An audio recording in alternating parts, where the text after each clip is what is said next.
Isa naman magandang araw para matuto. Welcome back sa YouTube channel natin. Ako po si Architect Ed. Paano ba gagawing mukhang malaki ang isang maliit na space?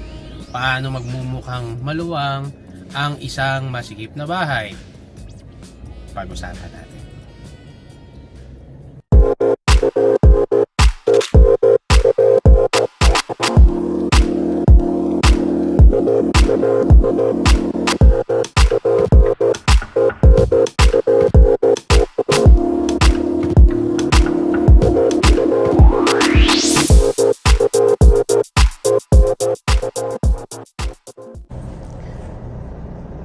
Sa ibang bansa, nauuso yung pagda-downsize. Galing sila sa malaking bahay, tapos titira sila sa mas maliit, yung mga tiny houses. Kasi sawa na sila sa malaking expenses, sa malaking mortgage, at maintenance cost ng malaking bahay.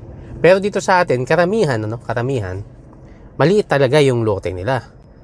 Kaya maliit lang yung bahay na magagawa nila. Yung iba naman nag-rent sa isang studio, nag-rent sa isang apartment na maliit din. In short, yun talaga yung sitwasyon. Yun talaga yung kaya nila. Ibig sabihin ba nun, hindi na pwedeng maging malaki, hindi na pwedeng maging maluwag yung feeling ng paninirahan mo sa ganoong space? Ako, sa totoo lang, bilang isang designer, isang builder, isang architect, comfort zone ko yung yung maliliit na space. Kasi sa totoo lang, wala pa akong nagagawang big time talaga na bahay, na mansyon. Wala pa akong nagagawang ganon. Siguro design, yung sa mga previous na trabaho natin nung nasa mga design firm pa tayo, nakakapag-design tayo noon. Pero yung ako mismo ang mag-build yung sarili kong project, wala pa akong ganon. Karamihan, mga small apartments, mga small units, mga residential projects na maliliit lang. Yun yung aking nagiging mga project. Hanggang sa hanggang sa mga mid-level na mga residential projects. Yan yung na gagawa natin. Kaya masasabi ko, comfort zone ko yan Kaya gusto ko magbigay sa inyo ng tips, Siguro authority na rin tayo para magbigay ng tips kung paano gagawin na komportable, maliwalas, at mukhang malaki yung yung maliliit na spaces na yan. Ang pinakauna, siguro masabi ko, yung maging realistic ka. Kung ang lupa mo ay 60 square meters at ang kaya lang talagang itayo dyan ay 40 o 45, 30 pa nga, tanggapin mo na, hanggang dun lang yung maitatayo mo dyan. Maging realistic tayo kasing mga Pilipino. Pag nakakita ng mga furniture na maganda, bibili natin, isipin natin okay, kahit hindi naman talaga kakasya dun sa space natin, bibili ka ng full set ng living room showcase, mga furniture. Tapos kakatingin ng magazine sa internet, mga abubot ilalagay dun sa space na maliit na yon, yung halaman, dami-daming halaman ilalagay sa maliit na space. So ang ending, nagiging masikip, claustrophobic na yung feeling mo doon sa bahay mo. So, maging realistic ka. Alam mo kung ano lang yung kasya, ano lang yung magiging komportable ka ng mga gamit na nandoon sa bahay mo. Minimalism, pwede, okay yun. So, isipin natin ano yung priorities, ano yung essentials. Speaking of essentials, ano lang ba yung mga essential spaces sa isang bahay? Siyempre, yung a place where you can live, living area, di ba? Where you can eat, you can prepare your food, makapag-toilet. Yan yung mga essentials. Hindi naman palaging kailangan na meron kang lanay, hindi naman kailangan na meron kang porch, Hindi naman palaging kailangan yun, Pero yung mga nabanggit natin, yan yung mga essential spaces. Ito ngayon, minsan sa liit ng space, kahit yung mga iniisip natin ng mga essentials, hindi natin mabigyan ng kanya-kanyang space. So, ano ang magandang remedyo doon? Dito ngayon papasok yung yung paggamit ng isang space sa maraming gamit, no? Yung maging multifunctional ang isang space. Go multifunctional. Para yan, Kung nanonood kayo ng mga ibang mga Asian movies, no? Mga Korean novelas, no? Mga Japanese na mga docu, mga palabas, mga cartoon pa nga, no? Kung papansin nyo, yung mga bahay nila, no? Sa isang space, nandun yung kanilang dining. Sa gabi, yun yung nagiging sleeping area nila, nagiging bedroom. Pagpasok mo ng bahay, pagbukas ng sliding door, ang bubungad sa'yo, dining table. Kasi yung space na yun, doon na rin sila nagkukwentuhan. Yun na rin yung living space nila. Kaya, nagiging multi-function ang isang room. Pwede rin nating gawin yun. Tayo naman mga Pilipino, ganun, di ba? So, pwede mong gawing multi-function ang isang space. Pwede kang gumamit ng mga furniture na madaling iligpit, no? O mga collapsible, no? Pagka gusto mong iligpit siya sa gabi, gagawin mong sleeping area yon, no? Madali, no? O kaya mga natutupi na mga gamit, no? Sa ganung paraan, magiging multifunction yung isang space, no? May kakarga mo lahat sa space na yon, yung mga essentials. Kung hindi ka makakapag-expand ng horizontally, no, pwede mong i-take advantage yung height. No?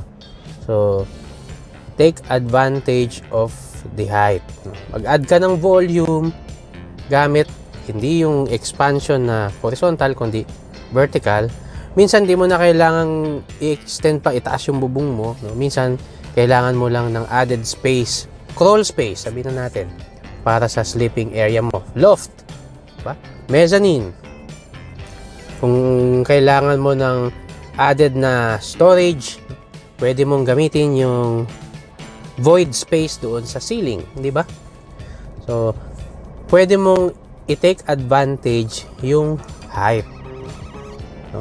Pwede kang mag-add ng floor area pa nga, no? Kapag ginawa mong loft yung space na yon sa taas, pwedeng maging loft yun, pwedeng maging floor area yun, o kaya yung mezzanine na yun, pwede mong gamitin, di ba? Kaya kung gagawa ka ng expansion sa isang maliit na space, i-consider mo yung vertical expansion without tearing the roof, no? O yung ceiling. No? Minsan ang kailangan mo lang talagang space ay additional na matutulugan. Ano bang position mo pag matutulog ka? Nakatayo ba? Hindi naman, no? Basta no, makakahiga ka. Tapos pagkagaya sa movie, no, na nagiinip ka, bigla ka mapapabangon, hindi ka naman mauuntog, no? So, yun lang, no? Alam mo yung tamang kailangan mo, ano yung galaw mo sa space na yun, ano yung kailangan mong posisyon, baka sapat na, no? Kung gagamitin mo yung space na yan sa height na yung space. Another na technique, no, ay yung paggamit ng wall space. Yan. Yung pader.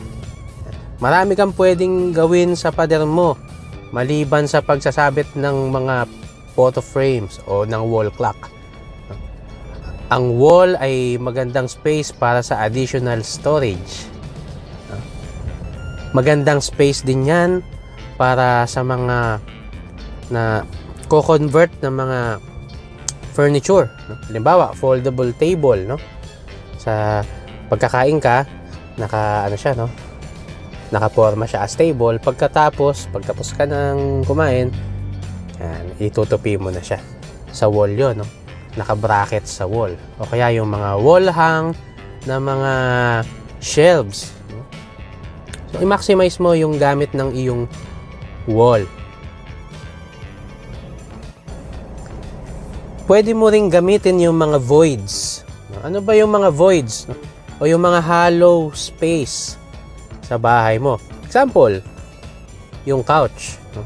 Yung couch mo ay hollow space na yung ilalim ng foam, di ba?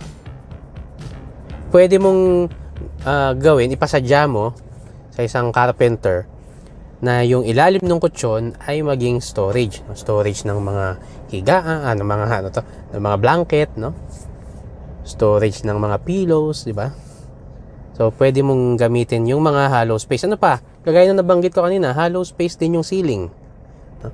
Alam mo, yung ceiling nga minsan pwede ka pang tumayo doon sa itaas no? Mainit lang doon, no? Pero kung gagamitin mo siya as storage, di tibayan mo na yung yung ceiling frames mo para kaya niyang magbuhat ng mga gamit mo. Tapos mag-provide ka na lang ng ladder na nako-collapse, no? Papunta doon sa ceiling at pababa kung kailangan mong i-access yung mga gamit mo na nandoon sa ceiling void na yon, no? So, ano pa? Pwede ring maging void space yung yung kung magdo-double wall ka, no? Yung dingding, kumbaga, no? Pwede kang maglagay ng mga niche, no? Mga niche. Pwede mong paglagyan ng mga maliliit na mga bagay, no? So, pwede mong i-take advantage 'yon, no? Yung mga tinatawag natin na voids, no? Yung mga hollow spaces sa bahay mo, yung mga cavities sa bahay mo. Kung merong multifunction na space, dapat katerno rin nun yung multifunction ng mga furniture. Ayan. Imbis na bumili ka ng couch, o kaya love seat, o kaya hiwalay na mga armchair na o kaya lazy boy, yung iba ginagawa nila, pinag-iisa nila yung dining space tsaka yung living space. Paano yung ginagawa, no? Yung kanilang couch, lalagay nila ng dining table, no? Tapos merong pang dalawang dining chair na katapat yon. So ibig sabihin, dun sa space na yon, living na rin siya, no? So yung furniture na kailangan niya, sofa, di ba? So kasabay nun, kung magkakainan na, magdadayin na sila, nandun na yung dining table, nandun na rin yung dalawa or pwedeng 4 na dining chairs. In that way, multifunction na rin yung furniture. So pwede mong pag-isipan yun, no? Hindi naman kailangan palaging hiwalay yung living room tsaka yung dining, no? Depende sa'yo, no? Kung yun talaga yung space mo, at least, no, meron kang furniture na pang living, meron ka na ring furniture na pang dining in one spot, in a single spot sa iyong bahay. Nakasave ka ng space, nakasave ka rin ng furniture. At yung iba, ano na yun no? Yung iba, pikturahan mo yung walls mo ng light colors, yung light colored na mga floor tiles, no? White ceiling, ano na yun, no? Palagi na nating naririnig yun no? O kaya big windows yun, maganda yun, no? Meron kang big windows para ang effect, yung space sa labas parang sayo pa rin, no? Parang yung outdoor parang part pa rin ng living space mo. Yung mga technique no? Marami yan, no? Pero yan lang yung mga naisip ko based sa experience ko sa pagdi-design ng mga maliliit na spaces. Kagaya nga nasabi ko sa inyo, yan yung aking comfort zone yung small spaces. Kaya nga kapag nagbibigay ako ng mga sample na design dito sa channel natin, palaging 50 square meters, diba? So, yun talaga yung natin Yan tayo magaling, kumbaga. Okay, so salamat. Kwento-kwentuhan lang tayo, no? Ano pa mga ba? Mas maganda magkwentuhan ng matututo ka pa. So maraming salamat sa inyo. Kung hindi pa kayo subscriber ng aking channel, pwede kayong mag-subscribe. Kung ayaw nyo, okay lang. Huwag kayong mag-subscribe. Basta palagi kayong manonood. Okay. Maraming salamat sa inyo. Ako po si Architect Ed. Ingat po tayong lahat. Bye.